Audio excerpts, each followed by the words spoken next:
A gente Portanto, acabou de mudar de entrevista coletiva, porque agora quem fala é o ministro Paulo Pimenta, ministro da Secretaria de Comunicação, e detalha a quebra de sigilos do ex-presidente e do governo anterior de Jair Bolsonaro. Vamos ouvir o que diz Paulo Pimenta. O mandato do presidente anterior, foram também disponibilizadas as informações do período 2018 a 2022, conforme determinação da Lei de Acesso à Informação, baseada no acordo do Tribunal de Contas do dia 30 de 11.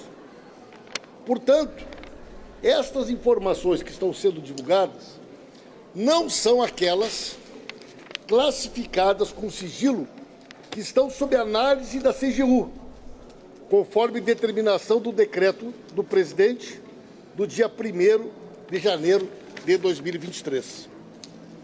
Portanto, estas informações que têm sido divulgadas, elas foram divulgadas por conta de duas decisões. A primeira, do Tribunal de Contas, do dia 30 de 11, que determinou que a forma da divulgação deve ser transparência ativa, ou seja, publicar no site. Segundo, foram divulgados porque os mandatos Lula, Dilma e Temer já estavam conclusos, e no dia 6 de janeiro, porque o mandato do Bolsonaro também já tinha terminado. Portanto, do meu ponto de vista, a minha explicação é suficiente para que as pessoas entendam que isso não tem nada a ver com o decreto que está em vigência, que no prazo de 30 dias a CGU fará uma análise de outras informações, de outros documentos que foram colocados sob sigilos e que hoje estão sendo objeto de análise pelo novo governo. Ok? Alguma dúvida? Então está ótimo. A gente segue acompanhando, portanto, ao vivo, essa coletiva de imprensa que acontece agora do ministro da Secretaria. Vamos ouvir agora o que ele diz da Secretaria de Comunicação. Ele detalha os pontos sobre a quebra de sigilos do ex-presidente Jair Bolsonaro. Agora sobre a Lei de Acesso à Informação. Vamos ouvir. As informações que puderem colocar em risco a segurança do presidente e vice-presidente da República e respectivos cônjuges e filhos serão classificadas como reservadas e ficarão sob sigilo até o término do mandato em exercício ou do último mandato em caso de reeleição. A questão aqui, o que pode ensejar alguma discussão, é uma leitura subjetiva a respeito da informação, se ela coloca em risco ou não a segurança do presidente e do vice-presidente da República. Isso também será objeto de uma análise e, com certeza, a partir da análise que a CGU fará, esse critério servirá como parâmetro para outros pedidos de informação que digam respeito ao mesmo assunto. Era essa... Então, as informações do cartão não tem problema nenhum, que foram divulgadas hoje, assim, que o presidente Bolsonaro argumentava que não podia divulgar esses dados porque colocava a vida dele em risco. Então, isso, pela lei, cai por terra. A Lei de Acesso à Informação diz que estas informações permanecem em sigilo durante o mandato. A partir do momento que o mandato concluiu, não existe mais nenhuma vedação legal, não existe mais nenhum risco para o presidente e os seus familiares, até porque ele não é mais presidente. Então, a Lei de Acesso a Informações era muito clara. O sigilo daquilo que coloca em risco a vida do presidente e seus familiares, a vigência dele é durante o mandato. Concluído o mandato, as informações podem ser acessadas via Lei de Acesso a Informações e, mais do que isso, com busca ativa, conforme acórdão do Tribunal de Contas da União. Então, elas têm que ser disponibilizadas nos sites da transparência do governo. Ministro, que tipo de informações estão sendo... 29 de 12. Porque o acórdão do Tribunal de Contas é do dia 30 de 11. Desde 2017, o Tribunal de Contas discutia a forma como essa divulgação deveria ser feita. O acórdão do dia 30 de 11 determinou que a divulgação deve ser feita e deve ser com transparência ativa, portanto, publicada nos sites de transparência do governo.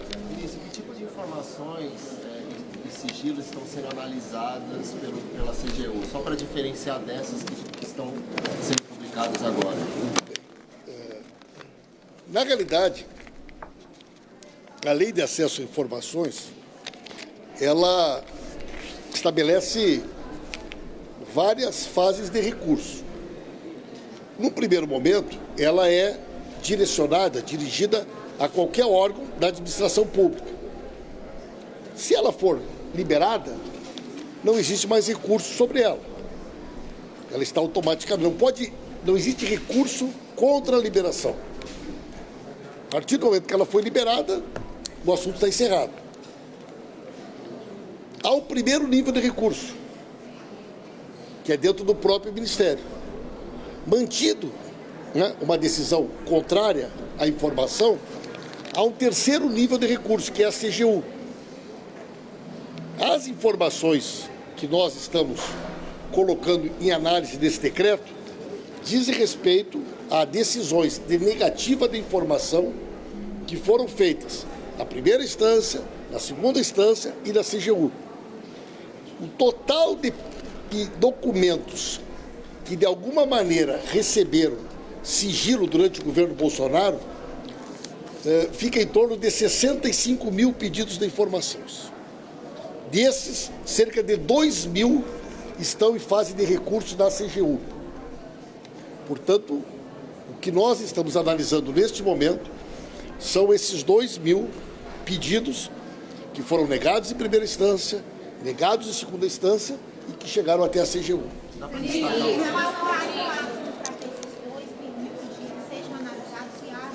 O decreto do presidente Lula foi que, num prazo de 30 dias, essa análise seja feita pela CGU e, a partir dessa análise, que vai ver o que são dados pessoais, o que são dados protegidos pela legislação, e, a partir disso, serão definidos critérios, e esses critérios serão cumpridos na análise de cada um desses pedidos, que até então não tinham sido julgados.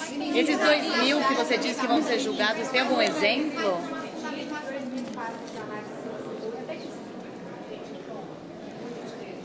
Tá aí o ministro da Secretaria de Durante Comunicação, o Paulo Bolsonaro, Pimenta, respondendo. Vamos ouvir. Em torno de 65 mil informações que foram solicitadas pela Lei de Acesso à Informação foram consideradas sigilosas, receberam alguma restrição para divulgação. Destas 65 mil, chegaram à fase de recurso da CGU cerca de 2 mil. Portanto, o decreto do presidente Lula diz respeito a essas 2 mil, que estão em análise na CGU. E o resto? O senhor poderia dar exemplo? Não houve recurso.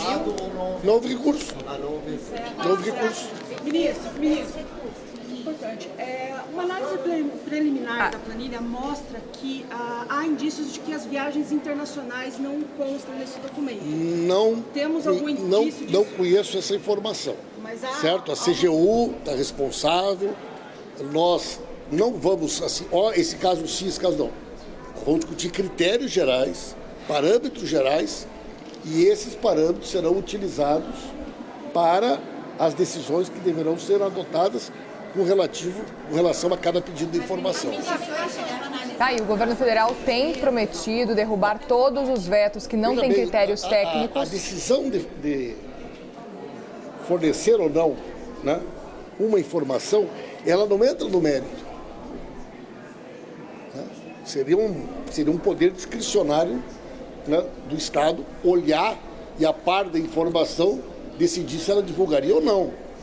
Quer dizer, os órgãos de controle, eles não analisam no conteúdo, mas sim se uma determinada informação genérica está protegida por alguma legislação ou não. Ministro, um caso concreto, por favor.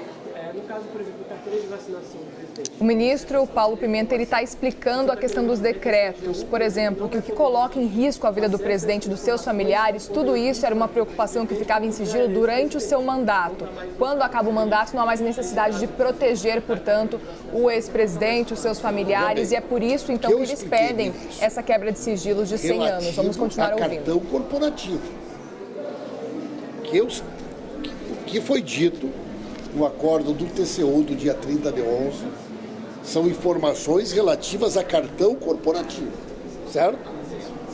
Cartão corporativo. As demais questões não estão abrangidas no acordo do TCU. As demais questões envolvem os parâmetros estabelecidos e determinados pela Lei de Acesso à Informação. Tá bom, gente? Acho que foi suficiente para a gente esclarecer. Essas 2.000 que estão em análise, só tem relação com o cartão corporativo ou ao todo? Não, gente. É tudo. Mas só para a gente entender, então, que informação, por exemplo, poderia continuar em sigilo? Só para a gente poder dar um exemplo. Isso aí é o que a CGU vai dizer. O CGU vai estabelecer para os critérios, que proteção de dados pessoais. Também a questão da lei do sigilo de 100 anos ou não? Foi por isso que teve que fazer esse acordo? Não, gente, o acordo é do dia 30/11 relativo a cartão corporativo. Não tem nada a ver com o sigilo de 100 anos. Ministro, deixa eu perguntar para o seguinte.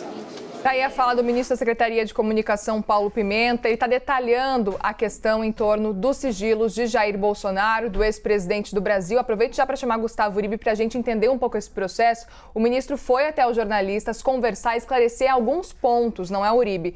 Explicou que a preocupação que existia antes e que é realmente manter sigilo, por exemplo, cartão corporativo, durante um governo, por exemplo, do ex-presidente Jair Bolsonaro, é porque poderia oferecer algum tipo de risco para os familiares, para o próprio presidente à época. Agora que ele deixou o mandato, agora que ele deixou de ser presidente, o que o ministro Paulo Pimenta explica é que agora não tem mais risco algum, nem para os familiares, nem para o presidente, e que tudo o que basicamente não tem critério técnico, todos os sigilos devem ser derrubados. Essa é mais ou menos a explicação. E ele também traz uma informação de que não existe recurso contra essa liberação, portanto, dos sigilos, né, Uribe?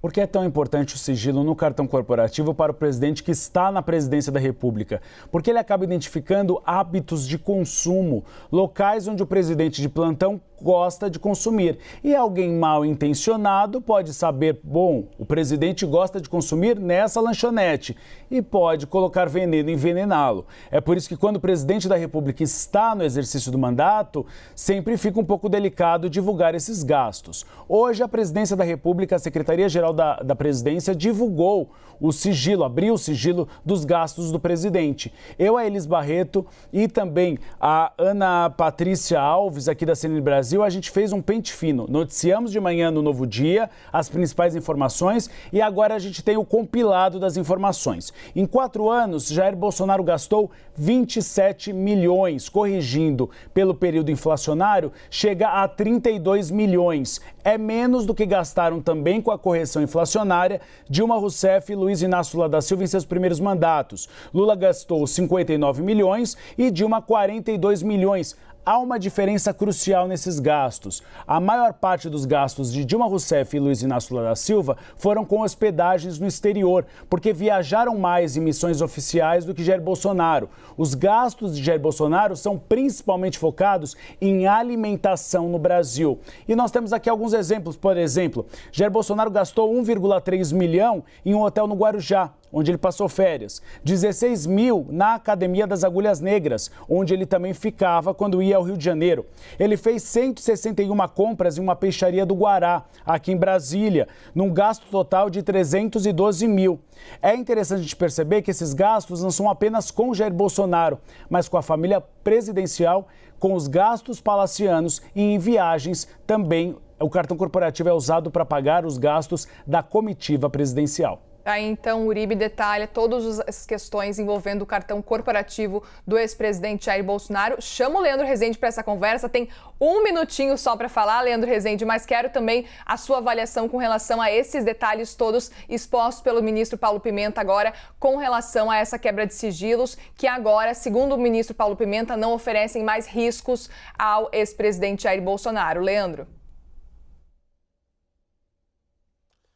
Muriel, o sigilo foi, enfim, uma questão, né, na eleição pelo fato do presidente Bolsonaro ter colocado tanta coisa sob sigilo de 100 anos, de tantas vezes os jornalistas terem usado a lei de acesso à informação e serem barrados nisso. O que a gente está vendo ontem, né, foi a lista ali de pessoas que visitaram Michele Bolsonaro, não tem nada demais ali naquela lista, não havia razão para o governo colocar sigilo de 100 anos nisso. Agora, com a informação dos cartões corporativos, tem um manancial grande aí de informações para serem trabalhadas e a gente entender exatamente o que aconteceu nos últimos 4 anos, e a promessa do ministro Paulo Pimenta é de que os materiais para isso serão liberados.